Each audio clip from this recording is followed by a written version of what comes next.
All righty, guys. Welcome to the Five Stone Leadership Nation podcast, where we embark on a journey of leadership, growth, and faith. I'm your host, Travis Durbin, and each week we will dive deep into conversations with business leaders who embody the core values of self awareness, transformation, ownership, nurturing, empowerment, and sustainability. This podcast is a platform for meaningful discussions that transcend boundaries, focusing instead on universal truths that guide us in our personal and professional lives. So I hope that you join us each week on this intersection of leadership, faith, and personal development as we ignite, inspire, and foster growth for leaders of all backgrounds. Welcome to the Five Stones Leadership Nation. And this week, guys, I could not have started my podcast with a better guest. Let me add them all to the stage now. And today, I am proud to bring on the author of the Caesar Method. He is Nathan Bush. Nathan, thanks for joining me. Let's go. What's up, Travis? Doing well, doing well. So, Nathan, share a little bit about your journey and your experience in leadership and what led you to write this book. Yeah, well, journey in leadership, it starts when you're a child and, all these things happen to you and it makes you want to be a better person. And there's always these resilient stories that come out of your childhood. One of the resilient stories I can remember is the very first time I was playing football and a coach grabbed my face mask and screamed at me. And I thought to myself, this isn't leadership. This is just disrespect. Leadership isn't about control and manipulation and deceit. It's all about the ability to care and add value to another person's life. And so that started the leadership journey. And then as I got older, I got into working for jobs. And I started off doing task style work, whether it was collecting rent or selling for organizations and companies. But then what I really found is I loved sales leadership, Travis. People will say sales management, but I say sales leadership, because it's so critical that you understand how important it is to lead people's lives, help them lead their lives when they're selling for an organization. And so if you're a salesperson or you're a person who just absolutely loves to sell and grow, what we're going to talk about today on this show, Travis, the Caesar Method, this is for you. It's also for marketers, though, because I actually have a philosophy that sales isn't really a thing. It's something that we've crafted or made up to talk about the transaction that happens. And so people, when the transaction happened, started calling themselves salespeople. But I really think that there's just a marketing process and a collections process. And that's what the Caesar Method helps you to define, is that entire marketing process up front. And so if you fast forward, Travis, a little bit into my career, in my backstory, yeah, I collected rent for a number of organizations, but then I got promoted into management. And I was working in the real estate industry, got promoted into management, and I actually had a team of 3 people. I reduced it to 2, and I had actually a team of 4 people, reduced it to 3, 2 managers and 2 technicians, and our performance actually got better. And so I found that sometimes you can get multiplication through subtraction. It's the craziest thing. You take things away, you take things out, you don't overcomplicate things, you make them easier, and you can get more productivity. Well, then I went on to be the VP of Strategic Accounts. I grew an organization from 2 million to over 20 million in revenue in under 4 years using the tactics from the Caesar Method. And then other companies started hiring me as a strategic growth facilitator to help them facilitate growth the same way I did in a number of different organizations through the principles of leadership. So I love leadership. It's been a part of my life since the very beginning. Nathan, that's fascinating. I remember back when I started football, and I was all about it until the first linebacker hit me, and then I was like, "This ain't fun." So that story resonates with me as well. Getting your bell rung is never fun. And, one of the other things I found about football, just as a side note, because, I loved football. I loved football so much from the time I was 8 years old until my junior year of high school. And I never went on to play senior football, didn't go on to play college football. And the reason was the leadership, man. There was people that was trying to teach me, train me, make me a better man, and all they did was aggravate me, frustrate me, and didn't help me at all. And so leadership, I mean, if you love football, you probably know Deion Sanders, right? Absolutely. Primetime, Coach Primetime. You know, I recently was watching a presentation was put on by John Maxwell at a big event called the IMC event, and Deion Sanders was speaking there. And Deion Sanders talks about how he raises men, not football players. He's focused on the person, and he's so enthralled with leadership and making sure that he's adding value to people's lives, not taking from them. Absolutely. You know, the one of the big things in leadership I've learned is people don't leave jobs; people leave leaders, and so that's why we're creating this podcast. We're gonna help grow leaders, help strengthen leaders. I mean, So you can mentioned just that a mic couple drop times. there, Travis. Leaders don't just, you know, people don't leave jobs; they leave people, they leave leaders, and that's so. And I would say just bad managers, control freaks. Disrespectful, manipulative people. That's who people lead, because leaders, like I said, add value to other people's lives. And if you're focused on serving other people, it's real hard to be deceitful and manipulative if you're there to help them. Absolutely, absolutely.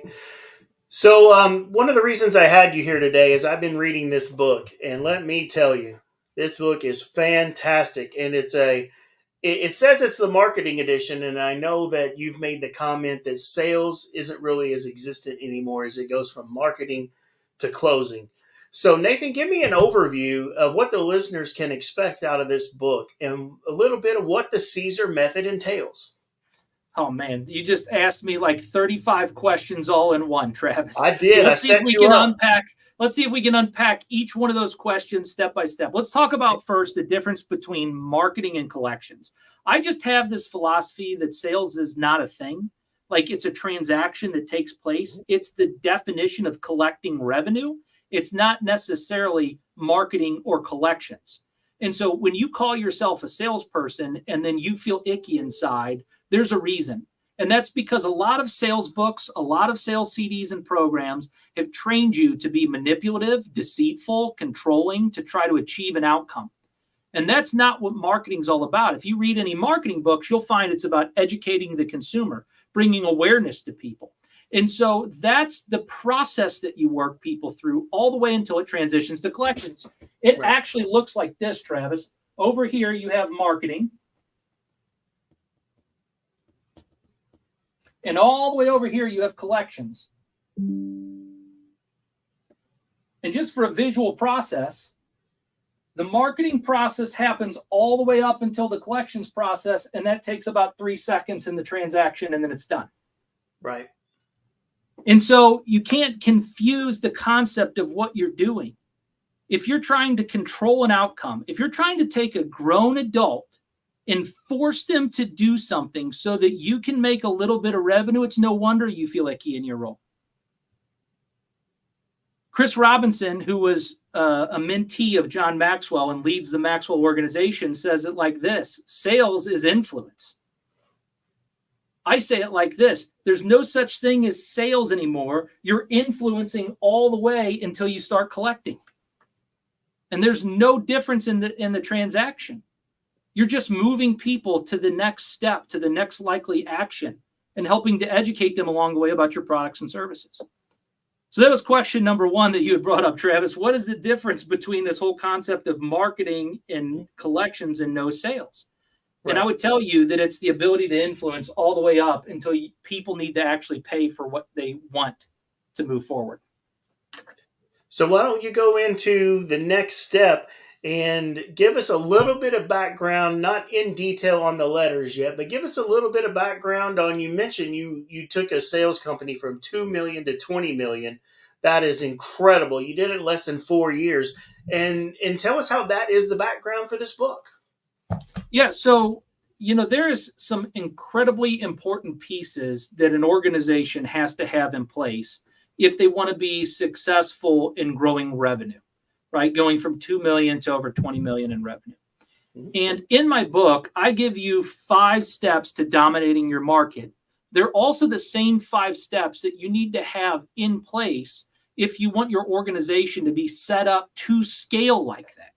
So if you don't have these 5 steps in place, and they're critical, I know we only got so much time on the podcast today. I don't have time to go into all 5 steps, but if you just take a look at the 5 steps that are inside the book, and those things are in place in your business, even if you didn't have the entire Caesar method, your business would at least be set up to be able to do that. The Caesar method was kind of like adding the fuel to the fire that allowed it to grow so fast. The Caesar method was kind of like having a backbone on something that wouldn't stand erect. The minute that you put the Caesar method in place, it gave it strength, it gave it power, it gave it the ability to move from 2 million to 20 million so fast. It might have went to 20 million. I just don't know that it would have did it in under 4 years. That's the biggest aspect to that whole deal. I had another client I was working with. They already had some of this backbone in place. We went in place, and in the first month, we restructured a little bit of their backbone that they needed in order to dominate their market. And I just started teaching their team on the Caesar method. And what was interesting is they had the largest client acquisition that they had ever had in the company's history, because the Caesar method took the deceit, the manipulation, and the control out of their processes and systems and put it on adding value and serving the client. They had the largest sale that they had in the company's history the first month we started implementing the process. Months later, they went from having an inconsistent amount of revenue each month to thousands and thousands and thousands of dollars in clients giving them money every single month for their service, because they implemented a transparent, honest way in order to move people to action. And so that's what the Caesar method does for people. So that's the background of it. Right. That is wonderful. And, one of my favorite books by John Maxwell is Everyone Communicates, Few Connect. And you nailed this so great in the first section of this book on the C, connecting, and it's different than communicating. So, Nathan, how do you approach building genuine connections with others? Yeah, so I got to tell you a little bit of history on the Caesar method before I can get into the connection standpoint. It's crazy, and it's important to understand. It's 2 things, crazy and important. The reason it's crazy is crazy means like all over, all different directions of where this information came from. Important means is that I want to put an emphasis on this understanding. And that is that when you have a list of prospects, so you have a list, that list is your market. That is the place where you're going to get revenue from. That's the place that you're going to go in to serve. Okay? And so there's different markets. There's different pockets and pools of where people who could likely use your products or services, if they only knew about it, already are at. What the Caesar method does, and why the connection is the first so critical piece, is because the Romans, hence the name Caesar, he was the emperor that led the Romans to their rapid growth and domination of global empires. He built an infrastructure. This infrastructure is critical. The infrastructure was built on 3 things. The first thing it was built on was political power. Was built on political power. By having a political power in place, they had a structure in order to be able to govern the growth of the nation. The second thing that they had in place was military.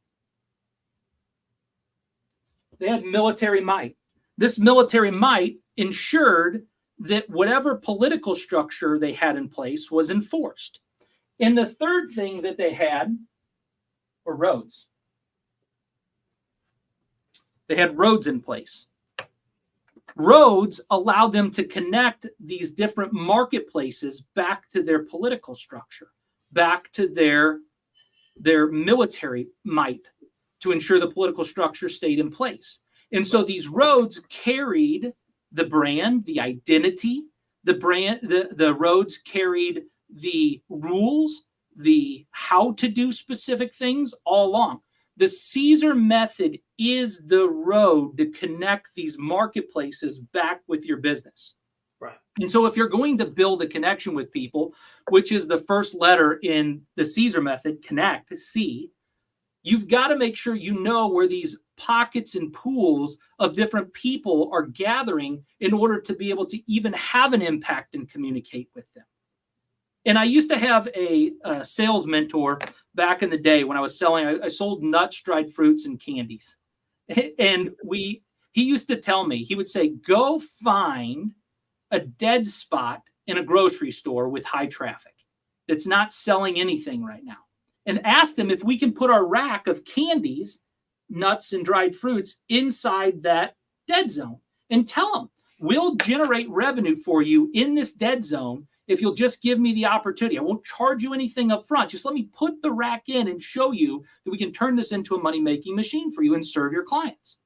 Right. So the stores would allow us in these high traffic locations to put these racks of nuts, dried fruits, and candies. Translated to be, if you're trying to get people to buy your products or service, where is the highest traffic location that you can go connect with people? Where's that place where there's pockets and pools of people who are already likely to buy your product or service if you just were able to educate and share what you do? Absolutely. That is That's fantastic. the first step. That's the connect, Travis. So one of the things I've learned from you in the last year and a half, 2 years that we've known each other is asking the right questions at the right time. I think you've really mentored me a lot on that. So, and asking the right questions is crucial in effective communication. So how do you approach formulating your questions to elicit valuable insights from your customer? Yeah. So a great question, Travis. How do you formulate a question to elicit the insights and the things that you want from your customer? Remember when I was talking just a brief second ago about the backbone of the Roman Empire was those three different structures they had in place: the political power, the military might, and the roads. Okay. So I learned that if you consider the question asked, I get this step from scripture that says, ask and it is given. Mm-hmm. Ask and it is given. Seek and you'll find, knock and the door's open. It says, ask again. Right. So I get this step right out of Matthew where it gives us the framework for asking important questions. And the structure that was built in the Roman Empire was the same structure that God used to carry the message of the gospel throughout all nations. The way that Jesus was able to get the message of the gospel so fast throughout all of Rome was these roads that were built. The Caesar method being the roads. And so when you talk about asking the right question at the right time to elicit the information, it's really deeper than, a 30, 40, even a 50-minute discussion. There's a lot that goes into laying out the right question for people. See, we have a part of our brain that releases different chemicals. And these chemicals are released in order to help protect us. I mean, it's primitive. It's the way our brains work. And I only know that because I worked in the hearing industry and I learned how impactful and important different parts of our brain is. Like I learned when you hear, you listen with your ears, but you actually hear in your brain. Right. And so we have a part of our brain called our auditory cortex. It's just the part of our brain responsible for processing sound. Inside that auditory cortex, there's a part called our temporal gyri. That temporal gyri is the part of our brain, according to Johns Hopkins medical research, it's responsible for processing speech. And so what I've learned from hearing was our brains shrink an additional cubic centimeter every year that our hearing loss goes untreated. And that's why it's so important to get your hearing tested, because our brains are so closely related to what we hear. Okay? Our brains also have a chemical in them that allows us to be able to connect and listen and hear other people. In fact, this chemical is such a chemical that it doesn't just happen in part of the brain. So on the screen here, I've drawn a picture, a very bad, poorly drawn picture of a brain. And this chemical, whenever activated, it sprays out all over the brain. that chemical is known as the love chemical. It's also known as oxytocin. When you fall in love for the first time, you're reducing resistance to connection with that other person. And so this chemical sprays all over the brain, allowing us to reduce our resistance to connecting to others. When we ask questions, it opens up the opportunity for our brains to spray this oxytocin chemical. However, if we ask a question that's manipulative or controlling or deceitful, what happens is it doesn't spray the chemical. The brain doesn't spray the chemical. It allows us to maintain our guard against somebody else.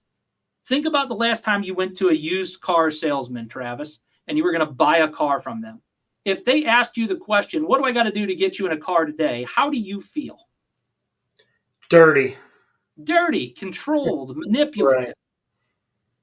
There's bits and pieces of the way that question might be structured that might release oxytocin. But the minute he says, get you in a car today, you realize he's about to control something. Right. And so your resistance and your on guard stays up. However, might it be wise for that person to ask you what kind of car you're looking to go home with? Right. It's a different question. It's done much more kind and much more tactful. It doesn't feel manipulative. Yeah, you can't be manipulative and controlling. There's actually 3 types of questions that work well in order to release this oxytocin inside the brain. The first one is open-ended questions. If you can ask an open-ended question that is in line with the intention that you're trying to set and done in such a way that helps another person achieve what they want to achieve, then that open-ended question will release oxytocin in the brain. It's why most sales books teach salespeople to ask open-ended questions. The problem is that it teaches them to ask open-ended questions that are people-based questions, that are performance-based questions, that are product-based questions, or that are practice-based questions. Look, those 4 types of questions have a place in marketing your service. It's just not right up front when you introduce yourself to somebody for the first time. Right. Those 4 types of questions tell somebody else that you're about to control them. So asking an open-ended question that has no control in it allows the oxytocin to spray on the brain. The second type of question that you can ask that's so critical is a probing question. A probing question does one of 2 things. A probing question will either get the person to answer you or get them to bring up the resistance that's keeping them from connecting with you. So if you ask somebody a probing question, like I might ask you on your podcast, Travis, before I got onto the show, how many shows have you done? Well, if you haven't done a lot of shows, whatever resistance that you have to the relationship with me is going to come to the forefront. You're going to say to me, well, Nathan, I haven't done any shows yet. I'm just getting started. I really would hope that you would be on my show with me. Well, the resistance was brought up. The resistance was brought up in the question so I can overcome the conflict. Think about when you fell in love with your wife, Travis. Was the relationship built when you guys were in the googly-eyed, staring at each other phase? Was that when you actually fell in love? Or was it the first time you overcame conflict with her? The way they teach is it's always after your first situation you have to deal with. It's always after the first situation. A probing question will open up the resistance to allow oxytocin to spray on the brain. Right. The last type of question that you can ask that's so critical and so important to know how to do is a harvesting question. It's funny, my wife actually told me that I should trademark or copyright the term harvesting question because she's never heard the term before. And personally, I think I made it up. Like I've never heard the term before. But I call a harvesting question a question that leads your intention to know that at some point you're going to be collecting revenue from somebody that you're talking to in the future. And so that person then, when you deliver the harvesting question, they're not put off from the standpoint that you're being transparent and open right up front with them. to set proper expectations in the relationship. And so by mastering those 3 types of questions, you now can have the oxytocin released on the brain to be able to ask one question right up front that elicits conflict that you can help overcome or resolve right away, so the oxytocin can be released further and you can have a connection or a relationship with another human being.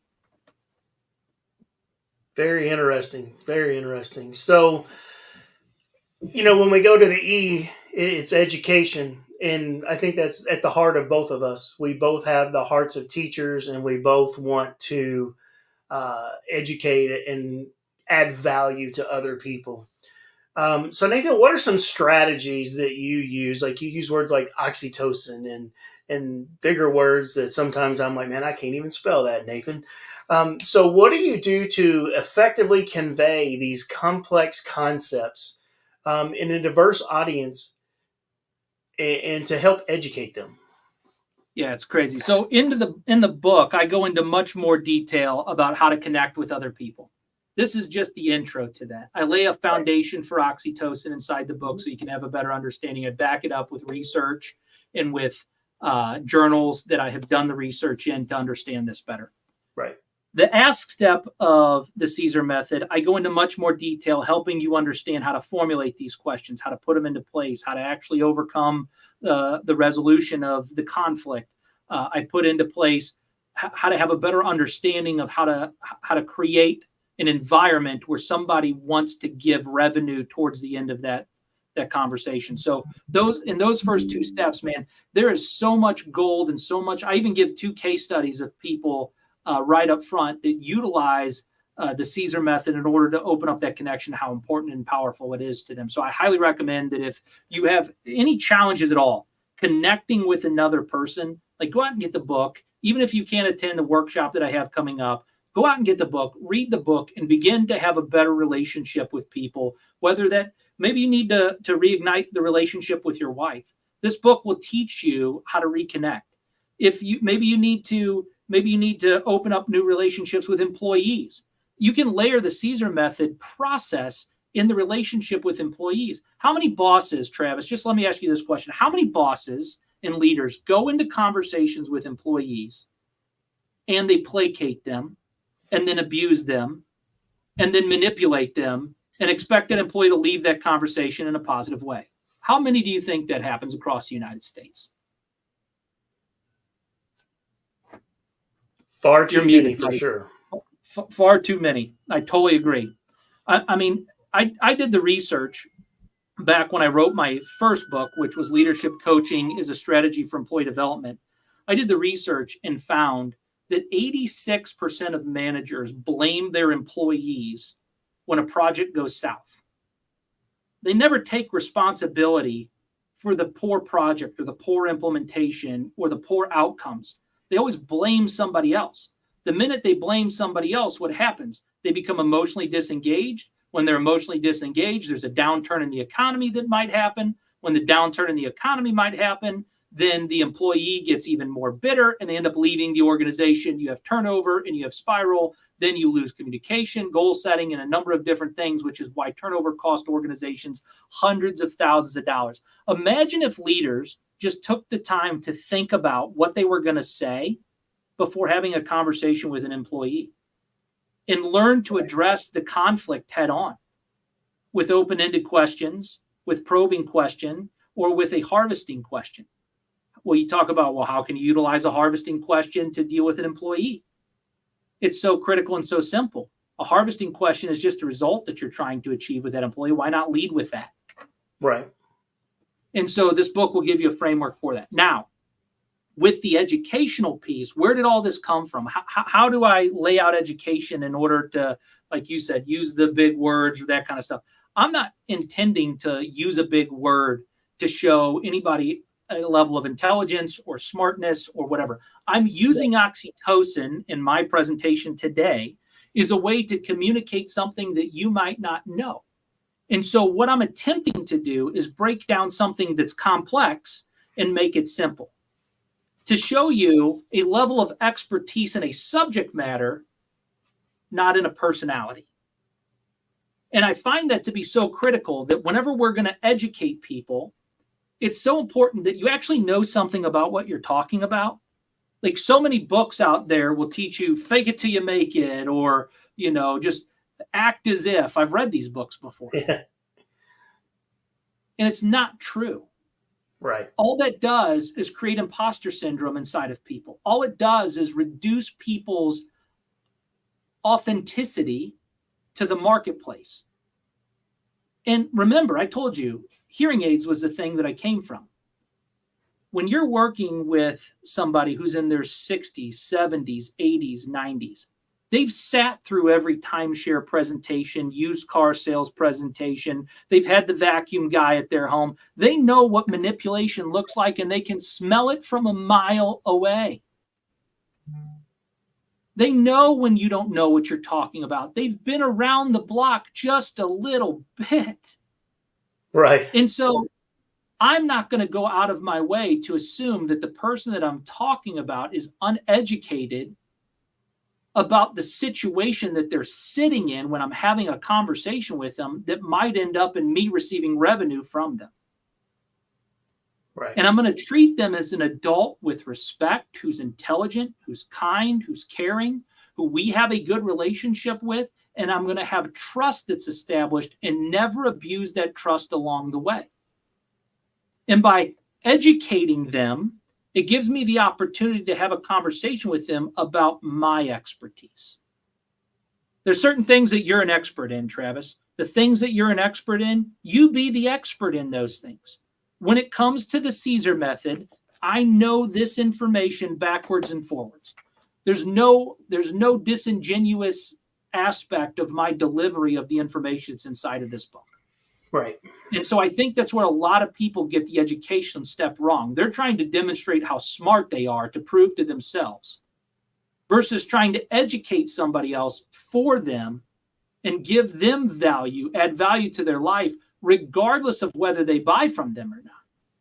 See, by me educating you on the different styles and types of hearing aids back when I offered those services, by me educating you on the different styles and types of hearing aids, you took away value. Whether you bought them from me or not, there was value that left. You understanding how you hear and how critical it is that you fix a problem.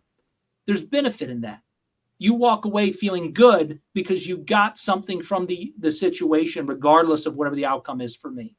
My goal when I'm educating is to add such tremendous value to somebody else's life that when they walk away from that situation, they actually are better off than have been if they wouldn't have met with me from the beginning. And so I offer property management services inside of my organization, the company that I work with and that I'm partners in. I offer third-party property management services. When an investor sits down with me and I go through our educational process, they leave the situation. They could go back to their current property manager and immediately fix major issues that are going on inside of their rental portfolio. Right. I don't withhold the education because I have expertise in this area. So many people have one of two problems. They're either walking around trying to act way too smart about a lot of different things that they actually have no understanding of, or they're really not that intelligent and they're afraid to share information with other people. Right. This book shows you exactly where to go get that industry-based information, the education, and have a better opportunity laid out in front of you so that you can actually educate somebody else about something you have an expertise in. Yeah, I agree wholeheartedly. Setting intentions. I thought a lot about this when I read this book and setting up this podcast. What was my intent behind this podcast? And so how do you, when you set up your meetings with clients, we've connected, we've asked, we've educated, but I feel like setting the intention of the meeting and setting the intention of why you're there is important. How does that take place with teams? We teach our daughter, we don't care what people do. Mm-hmm. We only care about what they want. Now, I don't know about any of you, but if you have, maybe I'd feel different if I had a little boy. But having a little girl, intentions matter to me. What is the other person's intention? That's what she's going into every situation asking herself. If you said to my daughter today, we don't care about what people do, we only care about what, she would say what they want. It's been ingrained in her since she's been 2-3 years old. Right. Because people are not always going to do things that make us feel good and feel right and feel appropriate. But it's so important that we understand their intention. In your ability to set an intention, it's critical to understand how to communicate that intention to somebody else. Because if you communicate an intention, I guess I could use the marriage situation. If you started the conversation with a new person that you just connected with and said, my intention is to marry you, that person would real easily be turned off by that conversation. The intention is, what is the likely next step in the relationship with you so that you can have a better relationship? Right. And so understanding that intention is crucial. And knowing what you want the outcome to be. What is the very next step you want the person to take? Say I'm having a conversation with a team member.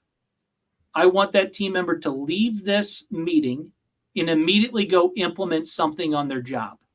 Right. I've got to make sure that I set that intention with them, that expectation with them, so that they go do the very thing that we just had this conversation for. We really shouldn't be having unintentional conversations. Like, if you don't have an intention in your conversation, if there's no next step in the relationship to make it better, why are you investing and wasting your time doing it? Interesting. So we were at lunch, I don't know, a couple, 3 weeks ago, and we're eating, we're talking and laughing and cutting up. And at one point you looked at me and you're like, did you see what I just did there? And you lost me. And I was like, no, not really, Nathan. And you were like, in my book, Aligning Interest. That's what I just did. And I thought it was fascinating how you took something just as simple as us having lunch together, breaking bread, and you were able to work a method of this book into it and align our interest on a topic. So how do you do that so easy? How does that just come so natural to you? Yeah. So again, interests are something that's important to me, right? Like, my intention is something that's important. Other people's intentions are something that's important to me. And so that means that you have to be a really good listener.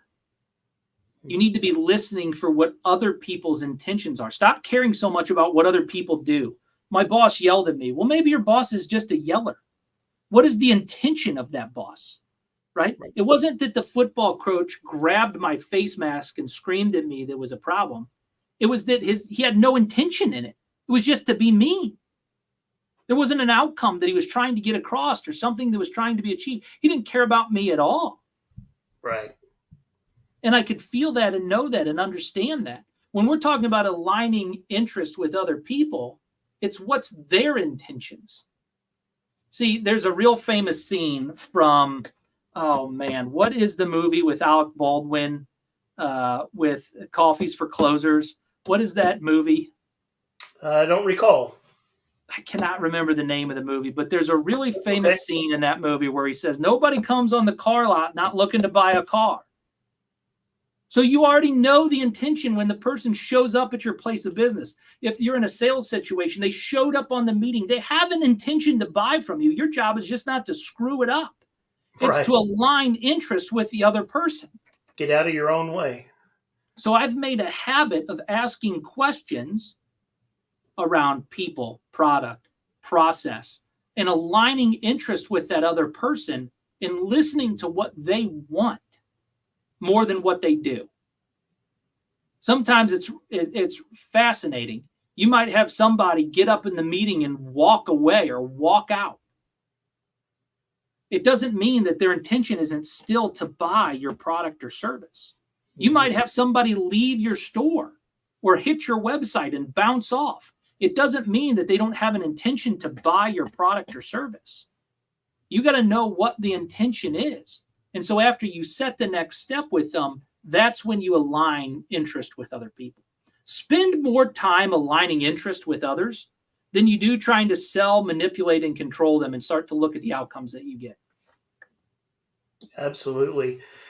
You know, when I do leadership coaching and things within the business, one of the things I talk about is your network. Networking.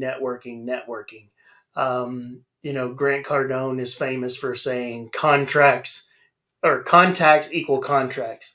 You made a statement in the book that your network is your net worth. And I think that all comes together in the last letter of the Caesar method in referrals. You know, referrals are valuable in expanding our networks, our opportunities, our businesses. So how do you approach, you make it sound so easy when you're like at the end of your podcast, you always say, who do you know that needs to know this information? It seems so natural to you. So how do you put that into a professional context of, you know, how can I get this podcast into the hands of other people that need to hear it? Travis, I write in the book under the C for Caesar method. I say connections are the currency of growth. Connections. Right. And I truly mean that. Like everything that's in this book, I wrote it with intention. I mean every word that's said inside this book. I mean it the way I said it and wrote it. Now, if there's a typo, okay, I made a mistake. Think about my intention behind it, right? Right. I'm trying to align interests with other people right now, not necessarily be a perfect author. However, there is intention behind every single word that's put inside the book. And so referrals is so critical. I live my life asking people for referrals. There's not a conversation that I don't leave the conversation asking somebody for a referral to something. Whether it's a referral in the property management business for another contractor, or maybe it's a referral for a speaking opportunity, or maybe I'm looking for a referral for to add staff members, or maybe, you know, inside of my training and teaching, I'm looking for people to attend a workshop, or I'm looking for an opportunity to sit down and meet with somebody to actually offer the strategic growth facilitation program that I do. Like, there's always a referral or an ask. Remember, right. It says ask and then ask again in that Matthew scripture that I gave you earlier. Mm-hmm. Well, you have to ask for what you want up front, and then you have to ask again to continue the process of asking. And so it's critical that we follow the model. The best model that's ever been created for our lives was Jesus Christ. Absolutely. He came as a king. He came as perfect.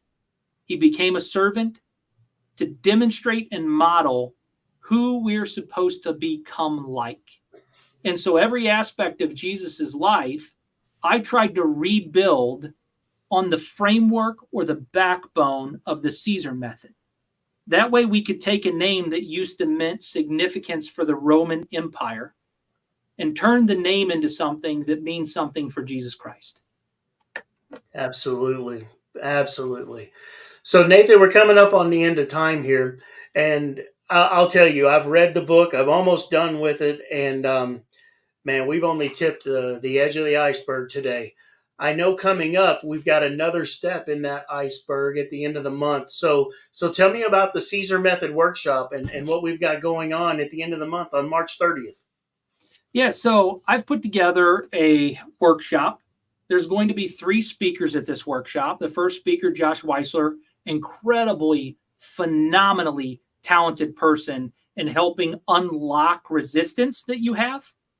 And he's going to be doing and facilitating a workshop around growth that day.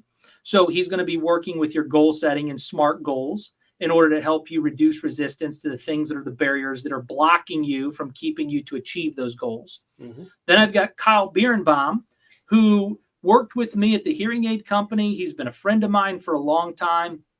He's the director of a major law firm in the area. If I named the law firm, you would know it, but I don't have his permission to share the law firm with you yet. So, right. But it does help men in order to be able to maintain more of their wealth when they go through divorce. So there you go.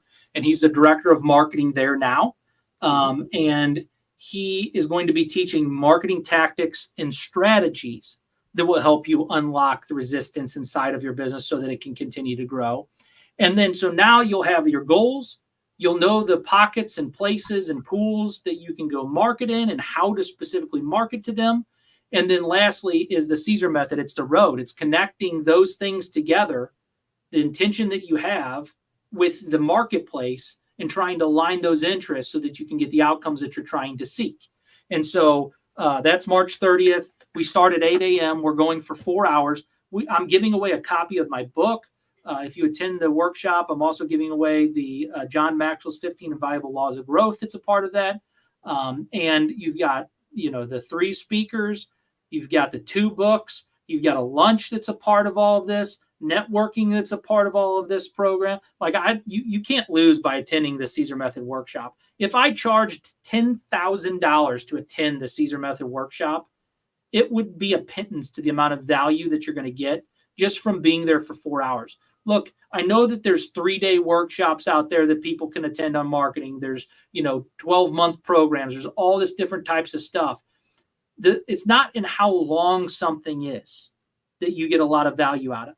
It's right. What if you get one nugget from the workshop that turns you in from a $2 million business to a $20 million business in the next 4 years? How much would you invest in order to be able to make that happen?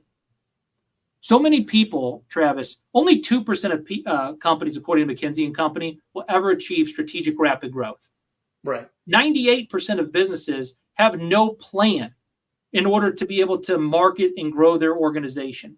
This workshop in 4 hours is going to help you facilitate that plan to get strategic rapid growth so that you're above the 98% of businesses who don't do this work. You're going to do the work inside your business so you get the outcomes that you're looking to achieve.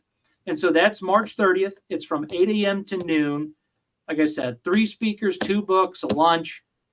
I don't know how much more. I try to pack everything I can into the shortest amount of time to get you the result you're looking for as quickly as possible so you're not wasting your entire Saturday. And Nathan, $10,000 worth of value. How much are we charging for that again? Yeah, so the workshop is $249.99. So $250 is the cost to attend the workshop. Man, that is insane. Think about it, guys. You get a book, The Caesar Method. You get a second book, John Maxwell's 15 Invaluable Laws of Growth, New York Times bestseller. We're going to throw in lunch. You don't even have to leave. And you get to hear 3 fantastic, top of their game speakers. Guys, $249, sign me up. Yeah, you should be there already. I want to add into that, Travis, that I don't want the money to stop anybody from achieving their goals. I know that by making the financial commitment, they'll get more value out of it than if they got it for free.